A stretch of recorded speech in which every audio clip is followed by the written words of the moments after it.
other day I actually visited the library.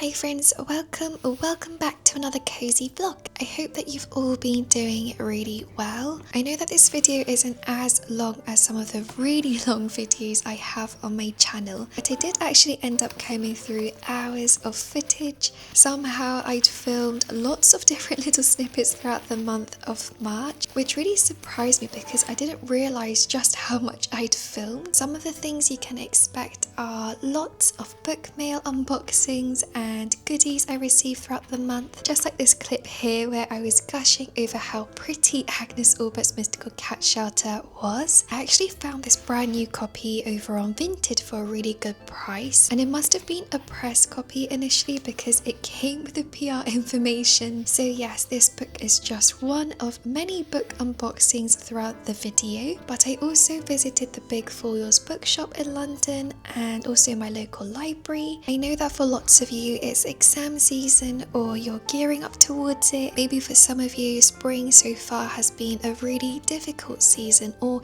maybe it's been a really lovely few weeks. Regardless, I hope that this video brings you a little bit of warmth on this side of the internet, and I hope you enjoy seeing some of the things that I got up to in March.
In addition to Agnes Aubert's Mystical Cat Shelter, I purchased two books that I wanted to open up on camera with you guys. The first was a book club pick with my friends for March. It's a French novel that we were all intrigued by, and it also happens to be my first ever Fitzcarraldo edition, so I was really excited to finally own one. And the other book was a book by C.S. Lewis called The Four Loves. I hadn't read this one before, and I thought it would be a really lovely one to buddy read with Pam. And of course I do love making little book plates out of sticky notes or whatever I have scattered around, but this time I was really happy to be using the mini sticky notes that Pam had sent me.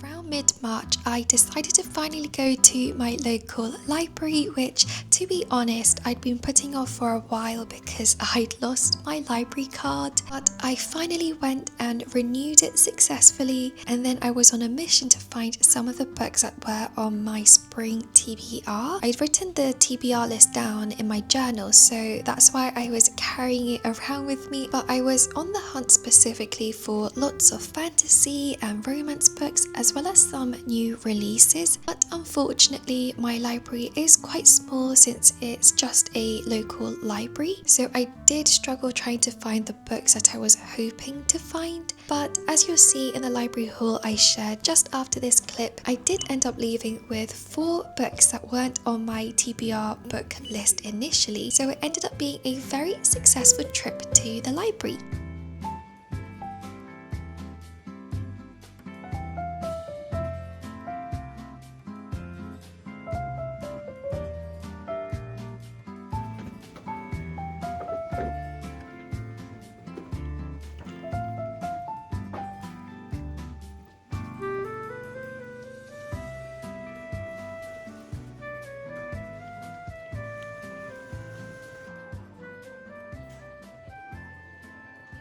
Hi friends, so the other day I actually visited the library and I had such a good time browsing through the different titles that my local library had. It's definitely not the biggest library and they don't really have a lot of the genres that I read from. In fact, they have a huge crime and thriller section. Apparently that's what the locals love, and yeah, I definitely am not really a crime thriller reader, so that's unfortunate that I can't really make the most of that section there. So I did go with my journal to see if they had any of the books that were on my spring TBR, but unfortunately, yeah, they didn't have most, if not any, I don't think, on that list. That being said, I did manage to find some books that I am very excited about, so I thought I would do a little library haul for you. Okay, so first up on this list is Anne Liang's Never Thought I'd End Up Here. Ever since I read If You Could See the Sun, I've been really into reading more Anne Liang books, and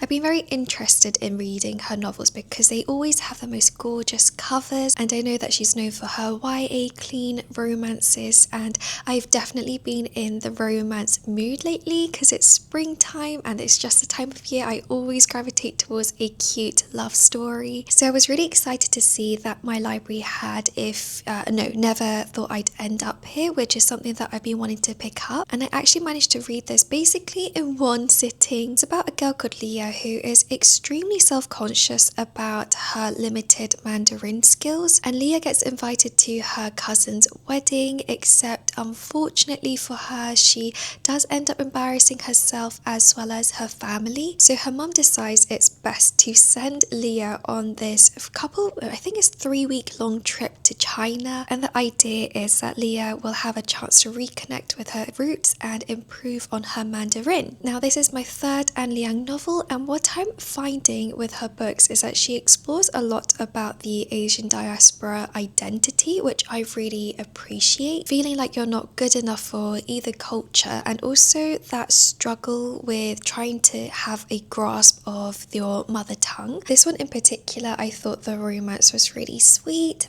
but I did end up giving it 3.75 stars because yes, it is YA and that's definitely the audience it's written for, but it kind of felt too convenient. Everything was falling into place very conveniently. I don't know how to put it other than the fact that it reads very YA. And I think something that I'm also noticing and not particularly loving is that all of Anne Liang's novels, or at least the 3 that I've read, they all kind of share very similar plot lines, very similar character arcs, similar romances. So yeah, it's very cute, it's very sweet, but maybe a little bit too young for me. That's how I felt about it anyways, but I am glad that I managed to pick it up from the library. And then next up is A Letter to the Luminous Deep by Sylvie Catherall. I'm not sure if this was considered YA. I don't think it is. I think it's just considered adult fantasy, but it's a book that I've been wanting to pick up for a while now. I love epistolary novel formats, and this entire book, I believe, is written in letters, or at least a lot of the chapters seem to be separated by letters, which is something I'm really looking forward to. To be honest, going off the back of this book, it feels a little bit confusing. I think it's like a story within a story where these 2 characters, I think they live underwater, but they correspond with one another, except during a seaquake, the 2 characters end up vanishing, and so the siblings of the said characters end up talking with each other, trying to understand what happened to their siblings via the letters they exchanged. So I'm definitely intrigued. I think there's going to be a bit of a mystery involved in it, and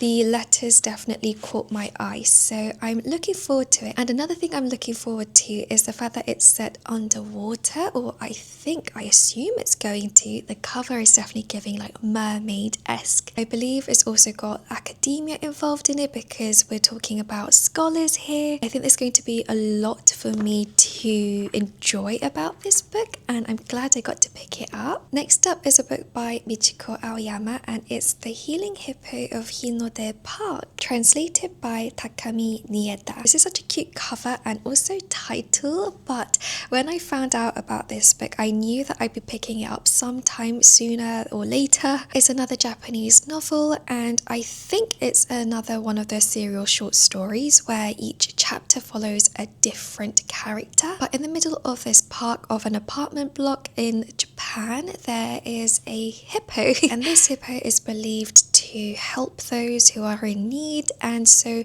it follows different people who live around the apartment complex, I think. I was pretty disappointed when I read Michiko Aoyama's What You're Looking For Is in the Library, so I was a little bit guarded against her other novels, except I recently read, what's it called? Hot Chocolate on Thursday. I actually have it behind me over there in the corner. I think it's been cut off in the camera, but I adored that book so much, which I'm so happy about because it's a book that I was really hoping to love. So the recent success, for me at least, whilst reading that book has made me even more excited to pick up The Healing Hippo of Hinode Park, and it also has some sakura cherry blossom trees on it, which hopefully that means it's going to be quite appropriate for spring. I was really glad to have found this at the library because right now the shops are only selling it hardback, so I think if I love it, I'll probably end up purchasing a paperback copy when it's out.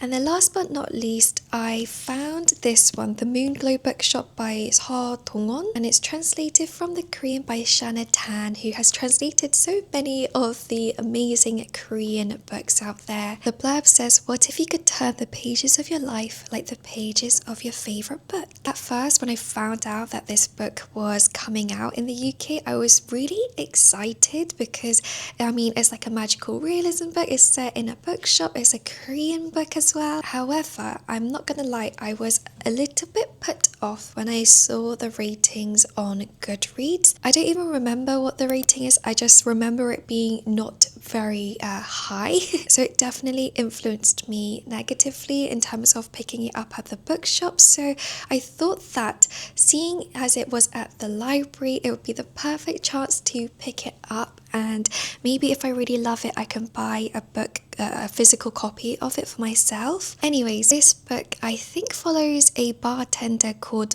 Bun, and Bun was a guardian of this magical library, but he ended up getting shunned and cast out from the library for his differing views. Fortunately for Bun though, he ends up encountering a moon rabbit, and this rabbit gives him the magical ability or different secret recipes that will enchant cocktails and beverages. So at this quiet bar, Bun serves different customers these special magical drinks, and I'm assuming it's going to help them with their lives and help with their healing as well. I think I'll always be enchanted by these different magical realism, cozy, healing fiction stories. So yeah, I'm hoping that I will enjoy this one despite the ratings on Goodreads. I just need to ignore that sometimes. Honestly, some of my favorite books probably have pretty low ratings on Goodreads, so I shouldn't place so much trust on the ratings on Goodreads. But those are the 4 books that I picked up from the library, and I'm really excited that I managed to head out to the library and pick these ones up. It's definitely a goal of mine to utilize the library more this year, so this is a really good start.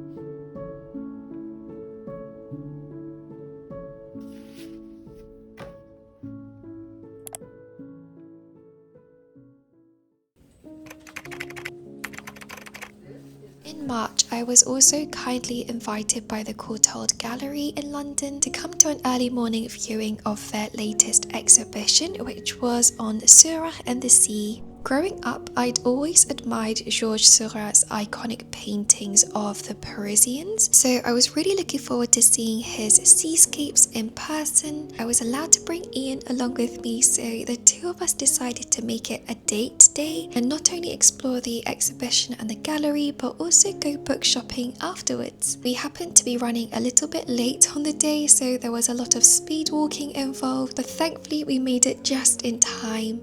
This was my second time visiting the Courtald Gallery, but I was struck again by how beautiful the gallery was. Everything is curated so wonderfully and thoughtfully. Georges Seurat died quite young, and yet despite his short career, he'd developed his iconic way of painting. As a huge fan of Impressionism and Post-Impressionism, it was really amazing to be able to see his landscape paintings in person, and I was really struck by the painstaking effort in capturing these sceneries. It was a really wonderful time, and I believe the exhibition is open until the 17th of May. It's actually the first ever exhibition devoted to Seurat's seascapes, so I highly recommend taking a visit if you're around London. We then spent some time browsing through the other areas of the gallery, and I really think it's one of the prettiest galleries in London. Each room is so beautiful and the architecture is stunning.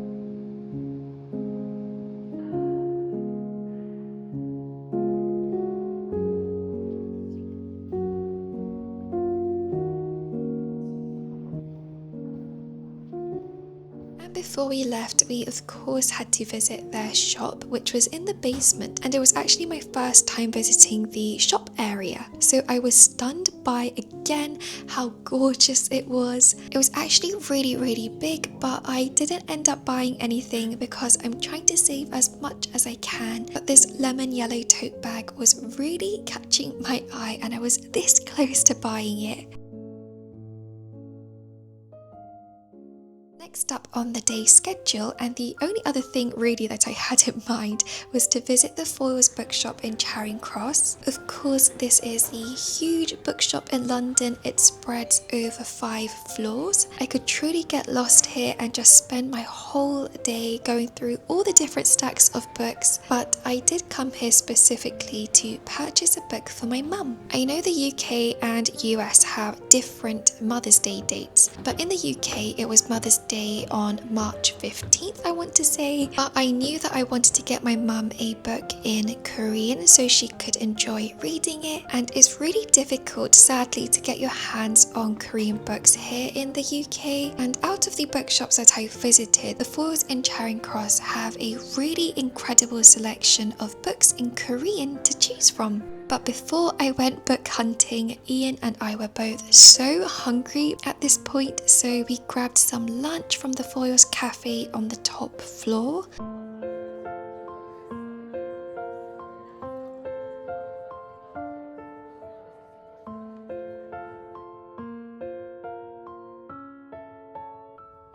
I didn't really have a specific book in mind, and at first I was considering on getting my mum a cozy healing fiction genre book. She'd read a couple per my recommendations and said that she really enjoyed it, so that's where I started first.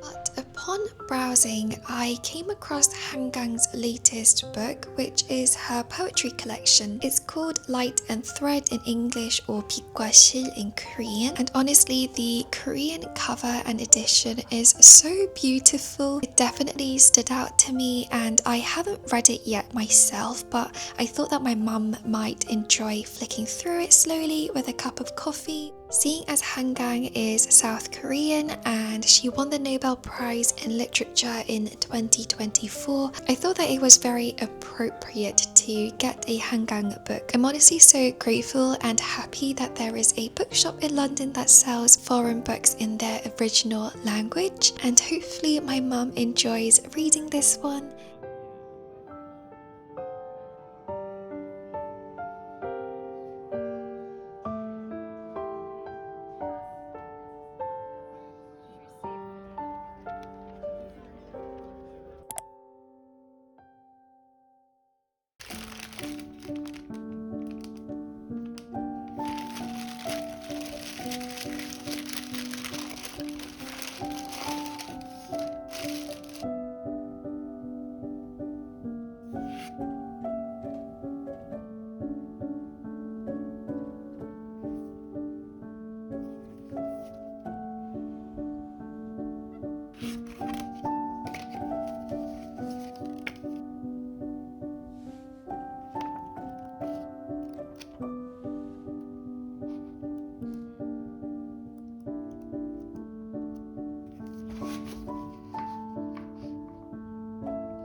Last but not least, I visited the spring Miffy pop-up at Westfield. I'd seen some content creators I follow over on Instagram visit it, so I really wanted to go myself and look at all the cute spring Miffy merch. Not gonna lie, it was a lot smaller than I thought it was going to be, so I was a little bit disappointed. And again, I didn't end up leaving with anything, but I really regret actually not getting the tote bag. It's the cutest little thing, and I think it would have been really cute to just carry around in spring, but I do have a ton of tote bags already, so yeah, that's why I didn't pick it up.